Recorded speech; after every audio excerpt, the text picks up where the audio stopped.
For some workforces, the 2-year pay freeze will be coming to an end next spring, and for most during 2013.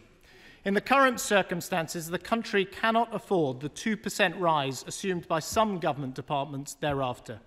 So instead, we will set public sector pay awards at an average of 1% for each of the 2 years after the pay freeze ends.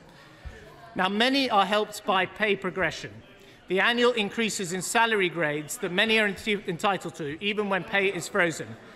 It is one of the reasons why public sector pay has risen at twice the rate of private sector pay over the last 4 years.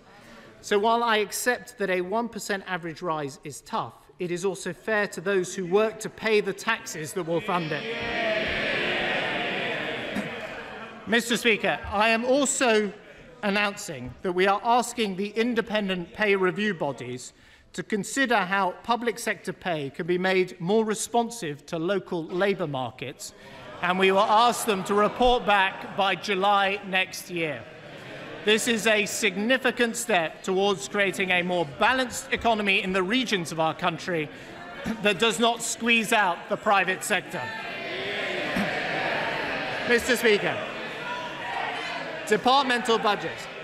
Mr. Speaker, departmental budgets will be adjusted in line with the pay rises I have announced, with the exception of the NHS and the school budgets, where the money saved will be retained in order to protect those budgets in real terms. And this policy will save over £1 billion in current spending by 2014-15. The deal we offer on public sector pensions is also fair to both taxpayers and public servants. The reforms are based on the independent report of John Hutton, a former Labour pension secretary. And he says it is hard to imagine a better deal than this. And I would once again ask the unions why they are damaging our economy at a time like this and putting jobs at risk. Call off the strikes tomorrow, come back to the table, complete the negotiations, and let's agree generous pensions that are affordable to the taxpayer.